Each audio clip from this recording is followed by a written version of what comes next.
প্রিয় গাংনীবাসী, আমাদের দেশের এক শ্রেণীর নেতা উৎপাদন হয় নির্বাচনের আগে। তারা ঢাকা থেকে বস্তায় বস্তায় টাকা নিয়ে এলাকায় ঢুকে তারা নির্বাচনের আগের রাতে তারা পুলিং এজেন্ট কিনে নেয়, এলাকার ওসিকে কিনে নেয়, এসপিকে কিনে নেয়। আমাদের এলাকায় ছিল না এরকম? গাংনীতে ছিল না? বাংলাদেশে ছিল না? প্রিয় গাংনীবাসী, সময় এসেছে সচেতন হওয়ার। আপনারা যদি সচেতন না হন, যেই নেতা টাকা নিয়ে আসবে নির্বাচনের আগের রাতে, মনে রাখবেন সে আপনাকে একদিন টাকা দিবে আর 5 বছর আপনার গোলামি করাবে। জনগণের যারা নেতৃত্বে আসবে তারা জনগণের সেবক, কিন্তু নির্বাচনের আগের রাতে সে যখন আপনাকে টাকা দিতে পারবে তখন আর সেবক থাকবে না, তখন সে হয়ে যাবে মালিক আর আপনি হয়ে যাবেন দাস। প্রিয় গাংনীবাসী, আপনাদের সাথে আপনাদের সামনে আমরা পরিচয় করিয়ে দিচ্ছি এই গাংনীর কৃত সন্তান, নিজ যোগ্যতায় উঠে আসা আমাদের এনসিপির, আমাদের লীগের উইংয়ে নিবেদিতভাবে কাজ করে যাচ্ছেন আপনাদের এই গাংনীর যুগ্ম মুখ্য সমন্বয়ক অ্যাডভোকেট শাকিল ভাই।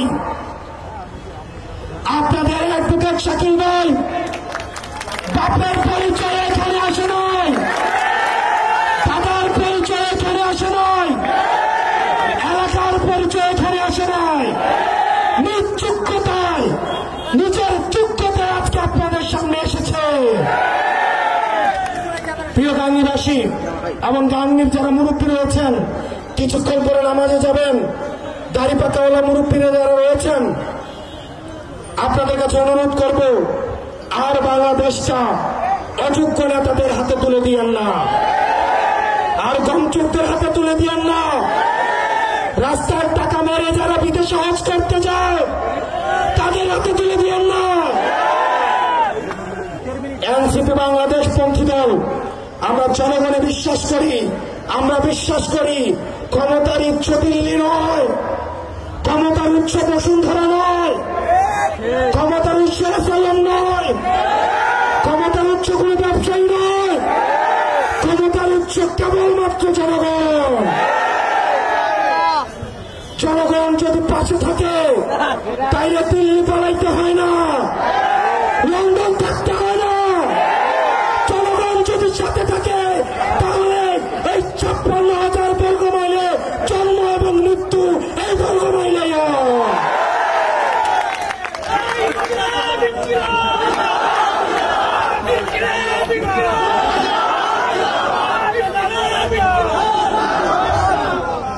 আমরা লন্ডনের উপরে, আমেরিকার উপরে নির্ভর করতে চাই না।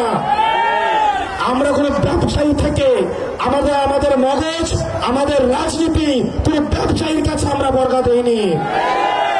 আমরা জনগণ থেকে অর্থ সংগ্রহ করব, আপনাদের থেকে 10 টাকা, 20 টাকা, 100 টাকা আপনাদের থেকে আমরা অর্থ সংগ্রহ করে, জনগণ থেকে অর্থ সংগ্রহ করে আমরা জনগণের জন্য রাজনীতি করব। যখন রাজনীতিবিদরা ব্যবসায়ীদেরকে তাদের রাজনীতি বন্ধক দেয় তখন ব্যবসায়ীদের মতো করে পলিসি নির্ধারণ করতে হয়, তখন তাদের মৃত্যুকে, তখন তাদের নীতি নির্ধারণীতে আর জনগণ থাকে না, শুধু থাকে বসুন্ধরা, খুবই দর্শনকারী এবং এসালাম, যারা জনগণের টাকা দিয়ে সিঙ্গাপুরে এখন আমাদের বিলাসের জীবনযাপন করছে।